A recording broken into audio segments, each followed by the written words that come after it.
পুজোর যখন বাকি ছিল 100 দিন তখনই আমরা শুনিয়েছিলাম এক অভিনব দুর্গার কথা, 3D দুর্গা। যোধপুর পার্ক পুজো কমিটির উদ্যোগে এবারই প্রথম 3D পেইন্টিং এর মাধ্যমে তৈরি হচ্ছে দুর্গা। গত 8 মাস ধরে ধীরে ধীরে প্রাণ পাচ্ছে 8 ফুট উঁচু এবং 14 ফুট চওড়া এই প্রতিমা। মঙ্গলবার আনুষ্ঠানিকভাবে প্রকাশ করা হলো এই পুজোর থিম। সেই অনুষ্ঠানে শিল্পীদের গলায় ধরা পড়ল অভিনব সৃষ্টির শিহরণ।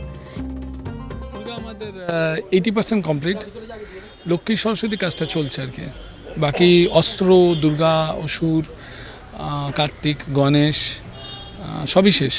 চমকাবে, মনে হয় তো চমকাবে, কারণ আমরা তো খুব স্যাটিসফাইড রেজাল্ট নিয়ে। খুব ভালো এসছে আর কি জিনিসটা, আমরা নিজেরাও ভাবিনি যে এত সুন্দর আসবে জিনিসটা। এদিন উপস্থিত ছিলেন দুই শিল্পী ইন্দ্রাশিস এবং সোমলতা। এমন উদ্যোগে সামিল হতে পেরে রীতিমতো খুশি তাঁরাও। I'm pretty confident that this idea and this whole theme will be a very big hit. Of course, this can bring in a new technology, and I'm sure এই যোধপুর পার্কের দুর্গোৎসব কমিটি থেকে আরো অনেক কমিটিরা ইন্সপায়ার্ড হয়। আমি শিওর এর আসছে বছরে আগামী আরো এরকম নতুন নতুন কিছু আইডিয়াস এবং 3Ds নিয়ে কাজ করা শুরু করবে। এই কনসেপ্টটা is I don't know, amazing concept. All the best to you, all the best to the committee.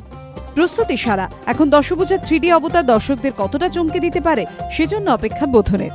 Sanchayan Mitra report, ABP Ananda, Kolkata.